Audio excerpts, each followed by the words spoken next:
Riyan square প্রস্তুত থাকবে। নমস্কার, আমি সৌরাংশু দাস। আজকে আমার নিবেদন কবি সুকুমার রায়ের লেখা আবোল তাবোল বই থেকে গোঁফ চুরি। হেড অফিসের বড় বাবু লোকটি বড় শান্ত, তার যে এমন মাথার মেমো কেউ কখনো জানতো? ঠিক পিছনে খোশ মেজাজে চেয়ারখানে চেপে একলা বসে ঝিমঝিমিয়ে হঠাৎ গেলেন খেপে।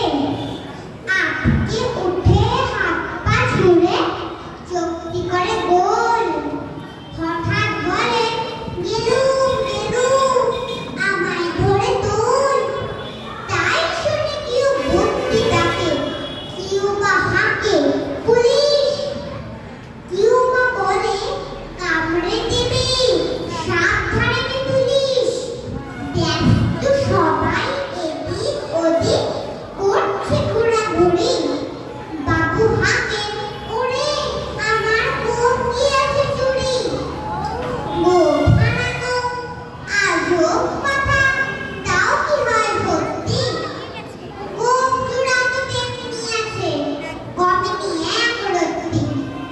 সবাই তারে বুঝিয়ে বলে, সামনে ঘরে আয়না, মোটেও গোঁফ হয়নি চুরি, কখনো তা হয় না।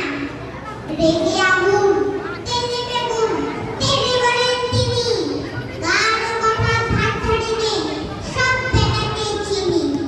নোংরা ছাটা, ঠ্যাংরা ঝাঁটা, বিচ্ছিরি আর ময়লা, এমন গোঁফ তো রাখতো জানি শ্যাম বাবুদের গয়না। এ গোঁফ যদি আমার বলিস, করবো তোদের জবাই। এই না বলে জরিমানা করলেন তিনি সবাই। ভীষণ রেগে ভীষণ ধেয়ে দিলেন লিখি খাতায়, কাউকে বেশি রায় দিতে নেই, সবাই চড়ে মাথায়।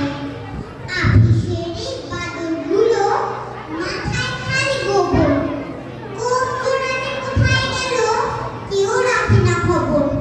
ইচ্ছে করে এই বেটাদের গোঁফ ধরে খুব নাকি, মুখ